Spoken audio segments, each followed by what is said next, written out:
Welcome to the Michigan Man Podcast on Wolverine Sports Radio, a member of the V-Sporto Network, and in partnership with SB Nation's Maize and Brew, for Wolverine fans from coast to coast. Go Blue, and welcome to this week's show. I'm your host, Mike Fitzpatrick. I hope all of you are safe and doing the very best you can during these very difficult times. We all know what's going on in Michigan and every other state, really everywhere in the world. Heaven knows turning on the TV or radio doesn't do much to uplift our spirits or relieve anxieties. We don't have many diversions right now, but for the next half hour or so, I'll do my best to get your mind off of what's happening all around us. Last week I mentioned that we would have Steve Lorenz on this week to talk recruiting. As you may have guessed, there isn't much going on right now, so Steve and I decided we'd hold off until April. Instead, we're going to talk Michigan hoops. It's hard to believe at this time of the year, in a normal sports world, we would be ready for the Sweet 16 this weekend. Who knows? Juwan Howard and his team might still be alive and giving us another fun ride in March. They aren't, though. Instead, we are left to wonder what might have been. My guest today says he thinks Michigan had the pieces to make it to the second weekend of the tournament. Again, we'll never know.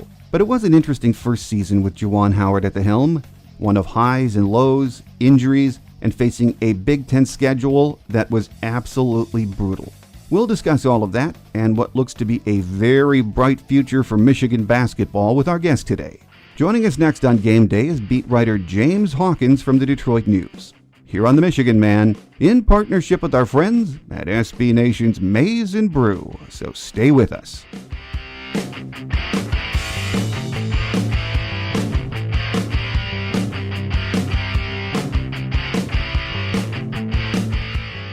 Here with us on our Game Day segment this week is Michigan beat writer James Hawkins from the Detroit News. James, hope all is well with you, and we welcome you back to the show. Good to be back. Well, as we messaged back and forth last week, James, about setting up a time to tape, you mentioned that we had to reschedule last week because the Detroit News was trying to figure out just what to do with the sports section, and I'm sure that's the same case all over the country as far as content goes.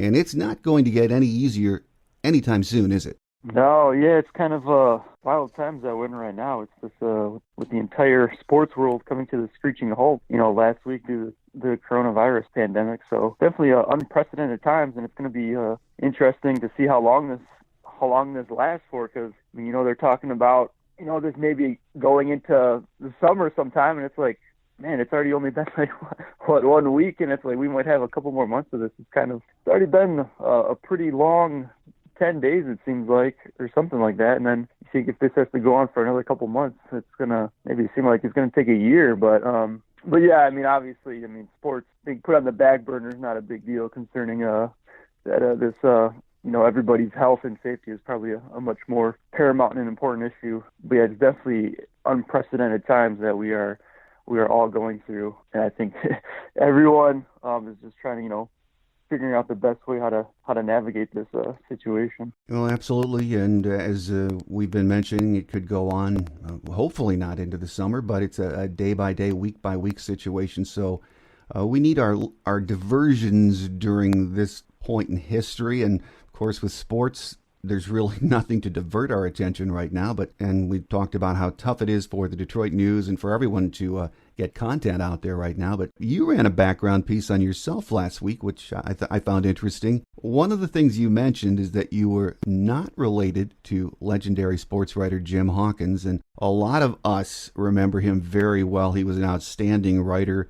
But did you get that question a lot from readers over the last few years? Yeah, that's honestly one of the most asked questions I ever get, especially when I first started. Like this past season was my fourth season on the Michigan basketball beat, and when I first started, that was probably the most asked question that I got in my email. Well, not even about Michigan basketball. It was just a lot of people asking me if I was related to Jim Hawkins. No, but yeah, it's just like I said in that story too. It's kind of ironic because my dad's name is Jim as well. Yeah. But he is just not the sports writer. We might be related somewhere down the line. I don't know, but yeah, as far as I know, we're not any direct relation or anything like that. It's just a coincidence that we both have a pretty awesome last name.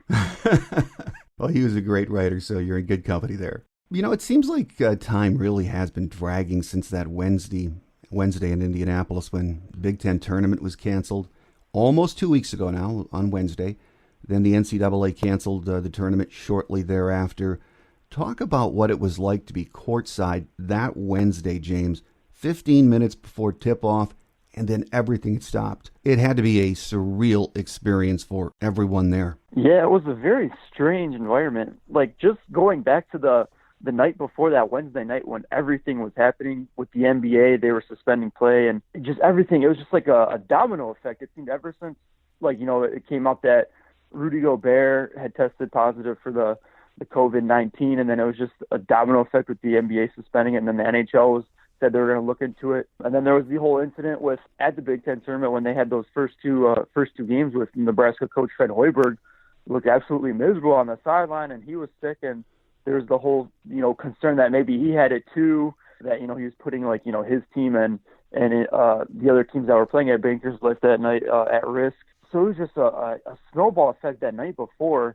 And I mean, once the NBA suspended play, you're kind of thinking there's no way the NCAA is going to trot out, these college athletes that aren't getting paid, to put their health at risk when you have the NBA suspending play, when these guys are making millions of dollars and you're not even going to risk putting them out on the court. So, I mean, just that night before, I just remember I stayed up, I think, until about 1 a.m. just because I was kind of waiting for them to announce that maybe they were just going to cancel the rest of the tournament, just given, that the NBA had taken that first step. And the big thing was, following it on Twitter, seeing what happened with, Hoiberg, because he got taken to the hospital, and then their team was being quarantined in the locker room for a short amount of time. But then it came back that, Hoiberg just tested for influenza A, and then their team went back to the hotel. And then, I remember the next morning waking up and then, still saying that, okay, it's still on for right now, and then going over to Bankers Life Fieldhouse. And, I honestly never thought they were going to play, but it still was just very strange that it got to that point where, Michigan and Rutgers were both on the court warming up. And, it was, a completely empty arena.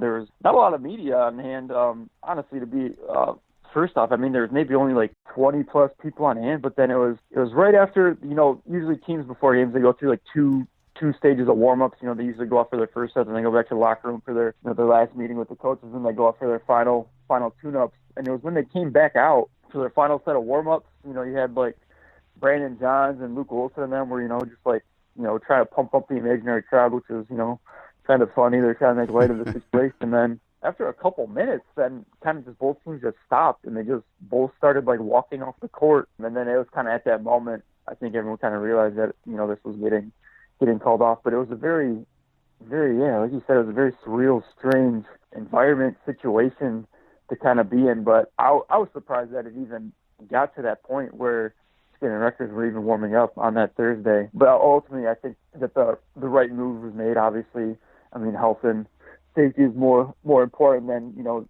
these guys playing games, because it would have been a terrible look for, the Big Ten to go on with the tournament, and then the coming out where, a student athlete, comes down or tests positive for coronavirus, just because that would obviously, I don't know how they could carry on with that situation. So I think it was obviously, with something like this, a health pandemic, it's obviously better to be more proactive than reactive in that situation. Right. Well, when Ward Manuel made the announcement to the team that the tournament was over and why, he was followed by Juwan Howard, who talked to the team, and then each individual player to tell them why he enjoyed coaching them, what they meant to the team. From what I've read, the players and everyone in that locker room said Ward and Juwan did a phenomenal job.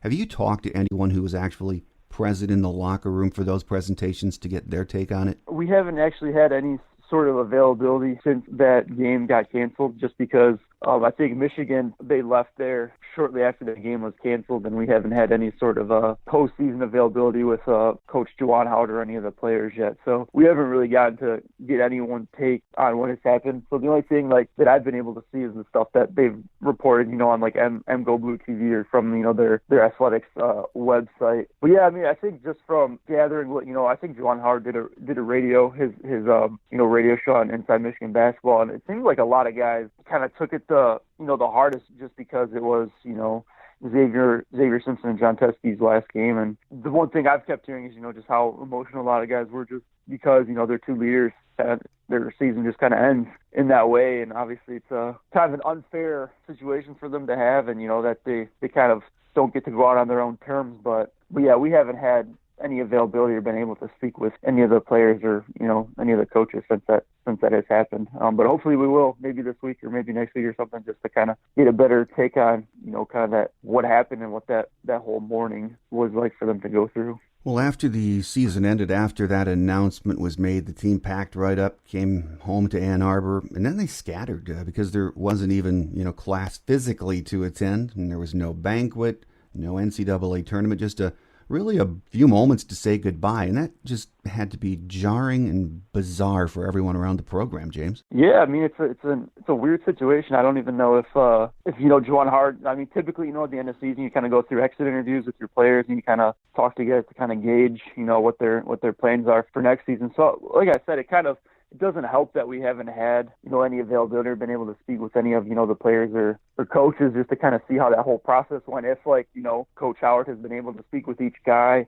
after the season, or if, once they got back to Ann Arbor, like you said, if guys have just scattered just because, with obviously the in-person instruction being shut down at all the universities in the state, everything moving strictly to online instruction. So, I mean, I don't know how long guys were on campus, if they were only there for a couple of days and then left home, or if guys as soon as they got back, if they started heading home. So it's kind of a whole weird situation that we really don't know kind of how everything has played out. But yeah, like I said, it's just, I don't know.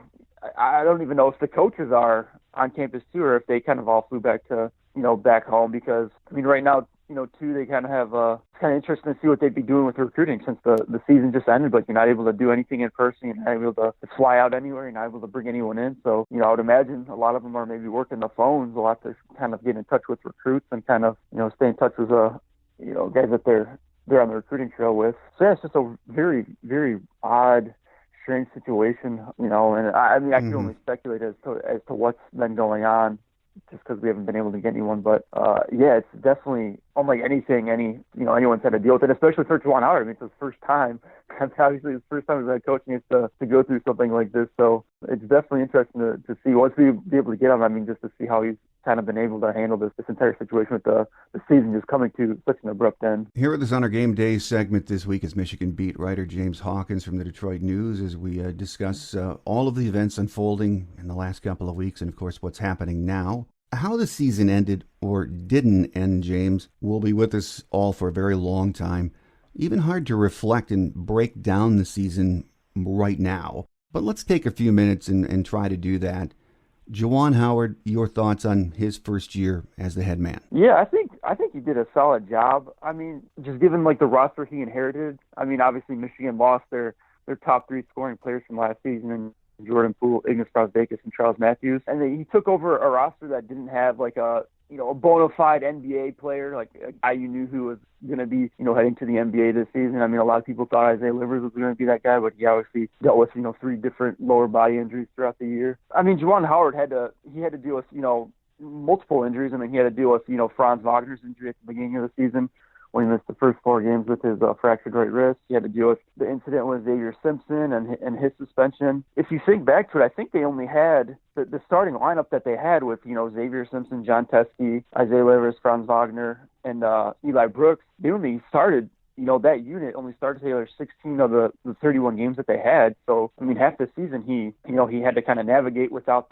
probably the starting lineup that he wanted to use. And I mean, I think a lot of people, maybe if you looked at it, you probably thought it was going to be a roller coaster type system. And I mean, it kind of was. I mean, they had their highs obviously with, the 7-0 start, and then, them kind of just blitzing their way through the Battle for Atlantis tournament in the Bahamas. And I think that kind of, I think that raised everyone's expectations and everything exponentially when they kind of just run through, the teams like North Carolina and Gonzaga. So I think that kind of raised the bar a lot with this team. And then obviously I think the Big Ten was much more competitive and deeper than I think a lot of people maybe even thought they were. And it was arguably the best conference in the nation. And they still, they finished ninth, in Big Ten play with a 10-10 record. And I think, people probably weren't too pleased with that. But I mean, you think about how many games Isaiah Livers missed during Big Ten play. I mean, it kind of obviously is a big blow to the team. But I mean, just for me personally, going into the season, my expectation for Juwan Howard, I felt like if they get 18 to 20 wins and they make the NCAA tournament and they go 500 in Big Ten play, I thought it was going to be a solid season. And obviously they went 500 in Big Ten play. They got 19 wins. I mean, obviously they could have had a chance for more, given that, they never got to play a game in the Big Ten tournament. And I think before the Big Ten tournament started, in most bracket projections, they were a 6 seed, so it's not like they were on the bubble. That also, they were more than likely going to have their name called for the NCAA tournament. So, I mean, I thought it was, given, like I said, given the roster that he inherited and the situation, I felt like Juwan Howard did a pretty good job. I mean, all things considered, his first season. And like I said, I mean, we never know. I guess you could say it's incomplete just because, a lot of, season success is based on what happens in the postseason, and obviously that didn't happen. So, I mean, there's no telling. I mean, obviously, if Michigan makes a run in the Big Ten tournament and NCAA tournament, a lot of people might, have more praise for Juwan Howard. But yeah, I mean, just given what happened in the regular season, I think he did a pretty solid job. Just like I said, just given the roster that he inherited and all the adversity that he had to kind of navigate throughout the season. Well, Juwan assembled his staff in a very short amount of time. We know he got hired late in the process, and it appeared that they meshed well with him and the players. Your thoughts on what really is a very talented staff, James? That was probably the biggest key. I think that's the biggest key for any first-year coach is the staff you build around you. Obviously, you don't want to get a staff with a lot of yes men, and I think to Juwan's credit, I think when he was building his staff, I think he kind of looked at himself, and I think he kind of realized what his strengths and weaknesses were. And I think that's why a lot of people commended him early on, even before the season started, for him, the addition he made in hiring Phil Martelli, because for some guys that might be hesitant to do something like that because, you have a guy in Phil Martelli who has, no shortage of head coaching experience, almost 20 years at St. Joe's. People might be leery to bring a guy on their staff like that because you might think, oh, this guy's, going to second guess a lot of the stuff that you do, or, the guy just has so much more experience than you. I think that helped him, immensely, having a guy who, run a program and he's so familiar with navigating everything that comes with, being a college basketball coach, and not just, the X's and O's on the court, but obviously everything you have to deal with off the court in recruiting and in the academic requirements with, student athletes. And then bringing, retaining one of, the past assistants from John Beeline's staff, I think was critical, and obviously bringing Sadie Washington, who had the most experience of the three assistants from last season. I think that was vital in him, and having Sadie kind of be that bridge that kind of bridges the gap between, the new coaching staffs. And obviously he had pre-existing relationships already built with, a lot of the guys on the roster. And he was a big component to, Michigan's success, on the recruiting trail in recent years. So I think those moves were huge in playing a role in Juwan Howard's success. And obviously with Sadie too, having the experience and background of the Big Ten and already knowing, having that familiarity with, the Big Ten teams. Because, if you don't bring back Sadie and you bring back, if you bring in just like a different coach, it would have been interesting to see how the Big Ten season would have played out. But I think Juwan Howard, obviously deserves a lot of credit for the staff he had. And has been reported that, Sadie Washington Western Michigan was maybe interested in him, and he was a candidate for the head coaching vacancy there, but he's already said, that he is probably going to stay on and return to Michigan, which is already kind of good news for Michigan heading into next year. But yeah, the staff that Juwan built, it was a pretty good balance of, just experience, and obviously with Howard Isley too, another NBA guy that was coming to the college ranks with them. It was a pretty good balance of, college and pro experience, and it seemed like they all meshed well and kind of showed with what they were able to do this season. Well, John Teskey and Xavier Simpson, the two winningest players in program history, are now gone. It ended so abruptly. The impact, though, they made on Michigan basketball, when we have time to sort it out properly, is going to be remembered forever, though, isn't it? You just think of the marks that they left. obviously, they both didn't play a ton their freshman seasons, but obviously their sophomore year on, they were playing key roles for this team, and you can't take that away from them. That's a mark that they'll have, and it's going to be tough to break. 108 wins all time. They definitely left their mark on this program. And I think the biggest thing though is you think to like kind of what this team was and its identity, and you can kind of see like how it's this team took on the personality of Xavier Simpson the last couple of years. You know, they kind of took on his hard nose, playing with that chip. They were more of a defensive team, I guess, you know, when they were really good the last couple of years, and that was kind of, you know, taking on, you know, Xavier Simpson, his pit bull mentality, and that's what made them so good. But yeah, I mean, obviously the impact that they had on this program, it's going to stand for a while. Just because, like I said, you know, the 108 wins, that's going to be a tough mark for anyone to beat. But obviously, you're going to see the impact that they left on this team, obviously what they've done, kind of leading the younger guys. I mean, it's going to be a mark that it's going to carry on. You're going to see next year, too. I mean, a lot of the younger guys, too, when we talk to them this season, you know, they talk about, you know, how John and Xavier, you know, the job they did leading them. That's kind of the thing that's, you know, it's kind of one of those things that's passed on just from year to year. You have your older guys, you know, showing you the ways. And so one thing that Xavier and John got to see, you know, early on with guys, you know, like, you know, it's like Mo and Derek Walton and Zach Irvin and them, you know, kind of showing them, you know, what it takes to win at a high level. And I mean, obviously, Xavier and John have been able to carry on that winning tradition, obviously at a high clip. And I think that's going to be something, you know, that they passed on, and that you'll see that's going to rub onto, you know, these guys that are going to, you know, have to take the reins and step up as leaders next season. Do you think either one of those two players has any chance at the next level, if not the NBA, maybe somewhere in the EuroLeague? Yeah, I think both guys are going to be able to have, you know, pro careers. For Xavier, I don't know if it's going to be in the NBA, just because, I mean, the NBA is just such a league that values spacing and shooting, and that's kind of, you know, Xavier's big weakness, even though, I mean, he shot the three-point ball. He improved in that area, and he shot like a career high. I think it was 36% or something like that this season. So he showed improvement, but I think that's just going to be his biggest detriment to his NBA chances. But I think he could still have a successful, you know, career overseas for sure. And then John Teske, there's a chance he could probably be he could catch on to an NBA team. I mean, the biggest thing with the NBA is you just have to kind of have an NBA skill. And Teske could be you know, that five-man who could stretch the floor and offer spacing for an NBA team, you know, maybe towards the end of a bench. But I think both of those guys more than likely, though, I don't know how much this season they really helped their draft stock. I mean, Xavier Simpson, obviously they played a lot in pick and roll situations. That's what a lot of, you know, the NBA is. So that could help his chances. I mean, just because he's so efficient and he has a lot of experience in, you know, passing out of pick and rolls and setting up offense and all that. And then John Teske, he could obviously benefit from, you know, Juwan Howard's contact, obviously as a big man. But the biggest thing is just with the uncertainty with the draft workouts that are going to happen, and with the postseason getting cut short. I mean, that kind of took away their chances of, you know, really showing that they could lead a team and kind of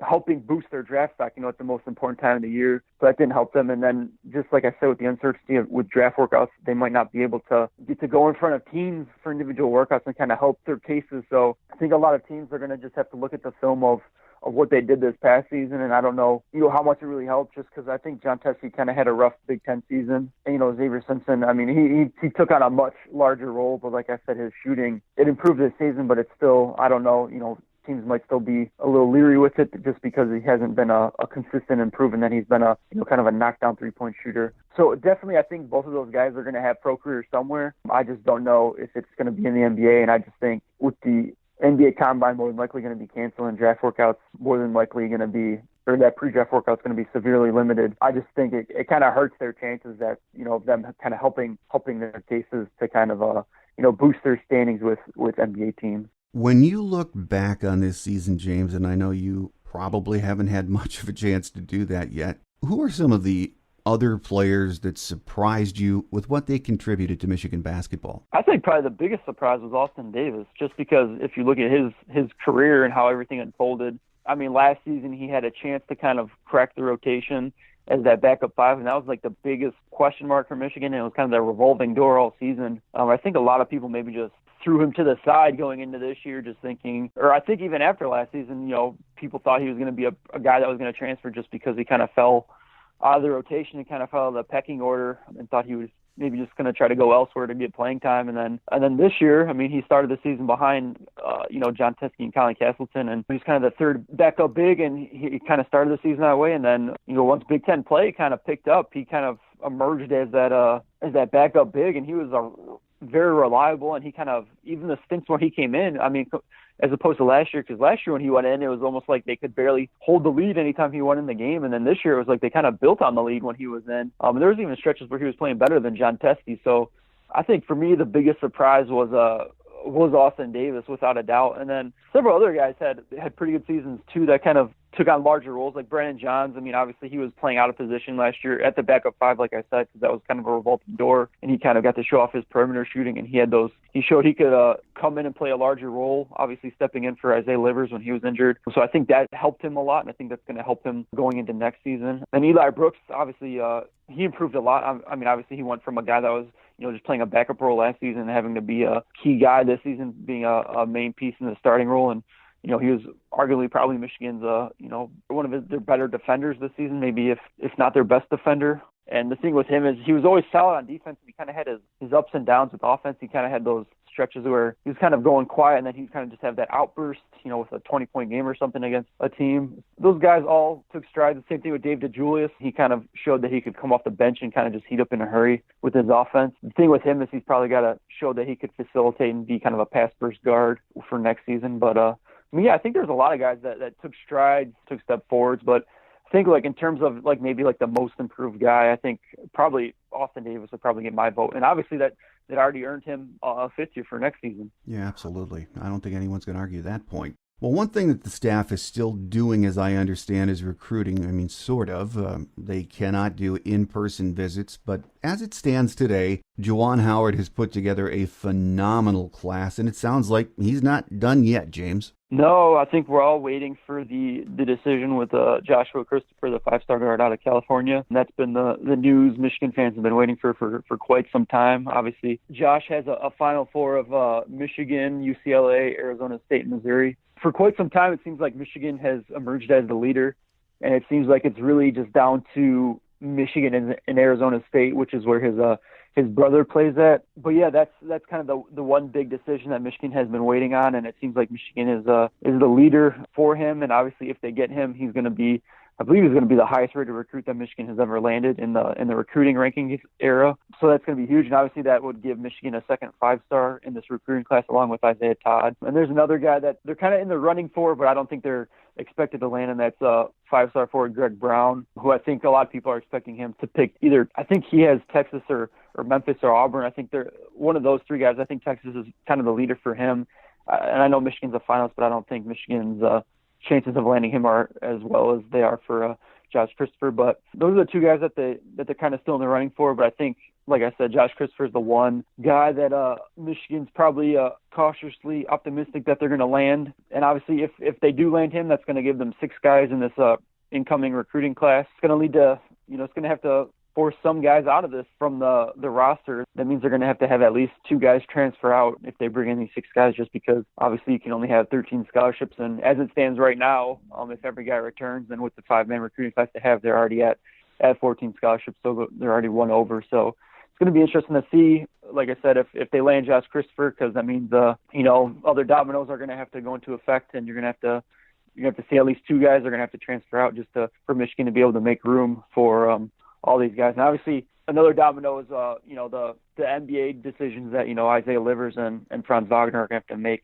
You still have to make those decisions too. So still a lot of moving parts and a lot of dominoes are going to have to fall. But yeah, as far as recruiting, the biggest thing is just waiting to see what Josh Christopher does. But I would honestly be surprised if he doesn't pick Michigan, just because from everything I've read and heard, Michigan has been the favorite, over the past month. When our new normal gets underway, and we hope that soon, and we start looking ahead to next season for Michigan basketball, there are a lot of reasons to be excited, aren't there? Oh, for sure. I mean, if they obviously land, like I said, if they land Josh Christopher and they land Isaiah Todd, I mean, that's going to be huge. You're going to have two five-stars coming in, and then if they return Franz Wagner and Isaiah Livers, I mean, the expectations for this team are going to be, I mean, they're going to be expected to compete, for the Big Ten. I mean, they're going to have several all Big Ten caliber players in Franz Wagner and Isaiah Livers, and they could presumably be a top 10 preseason team. So I think the expectations for this team, if they return everyone, if they return their key starters, if they return Isaiah Livers, Franz Wagner, and Eli Brooks, they're going to have no shortage of experience, obviously, with guys playing bigger roles this season in Brandon Johns and David Julius and Austin Davis. You're going to bring back plenty of experience. You're going to bring in plenty of talent if they get Josh Christopher. And then they already have their five-man class. They're going to have Isaiah Todd, Hunter Dickinson, Terrence Williams, Zeb Jackson, James Howard, like you're bringing in an influx of talent, and you're going to have a lot of, key pieces returning with experience. I think there's a lot of, optimism heading into next season. But like I said, it's still a lot of moving parts, and it's going to be a lot of stuff that will clear up over this next month or so as to see how this roster shapes up. Right now, I mean, if they bring back, all their key guys, and they bring in all this talent that they're slotted to bring in, without a doubt, I think the expectations for next season are gonna be quite high. And like I said, I wouldn't be surprised if Michigan is a preseason top 10 team that's going to be expected to maybe be one of the favorites to win the Big Ten next season. Well, a final question for you, James, and the answer is one that we will never know. But Michigan was reeling a bit. We all remember heading into the Big Ten tournament. I think lost 3 of our last 4 to very good teams, I might add. But do you think this team still had the pieces to make a good run in the NCAA tournament? Yeah, without a doubt. I mean, it was one of those things where anything was possible. It seems like during the season, as we saw, they kind of had their ups and downs, and they kind of just flipped the switch at that one point where they won, 5 in a row and 7 of 8. You never know what could have happened in the Big Ten tournament. They might have been able to flip the switch right then and kind of make a run. So it's one of those things where we'll never know. But I mean, the one thing, like looking back to past seasons, obviously Michigan, they had reached the Big Ten championship game each of the last 3 years. And if you look at those 3 years, each of those seasons, they kind of ended with momentum. They kind of had won, 5 in a row or 7 of 8 or something like that. They had built some sort of momentum heading into the postseason. And that was the one thing that they were kind of lacking this year. Like, as you mentioned, they had lost 3 or 4 heading into things. It was going to be interesting to see how that kind of played out. That they weren't kind of, riding high, so to speak, heading into the postseason. But I mean, without a doubt, I think this team was capable of flipping the switch and kind of making a run in the Big Ten tournament. And obviously the NCAA tournament just all comes down to matchups. So, I mean, without seeing the bracket, it's kind of hard to tell what they'd be capable of. I think just given the roster, I think maybe the Sweet 16 probably would have been the ceiling for this team. I don't know if they would have been able to make it further than that. But yeah, like I said, I mean, without seeing the bracket and seeing the matchups, obviously that plays a huge part in team success in the NCAA tournament. I mean, it's yeah, like you said, it's one thing we'll never know. But I mean, without a doubt, I think this team was capable of at least making some sort of noise in both the Big Ten tournament and the NCAA tournament. But I think this is just going to be one of those postseasons that will always have an asterisk next to it, and we'll always just kind of wonder, what if and kind of what could have been. With us here on our Game Day segment this week, looking at the current state of Michigan basketball is and how abruptly the season ended, has been James Hawkins from the Detroit News. James, always a pleasure to have you on the show. Hopefully the next time we chat, it will be happier times, and we'll have some good stuff to talk about when it comes to Michigan basketball. So be careful, be safe, and we look forward to that next visit. All right, thanks. Stay safe. Quick Hits is next as we wrap it up for another week here on The Michigan Man on Wolverine Sports Radio, a member of the V Sporto Network, and in partnership with SB Nation's Maize and Brew.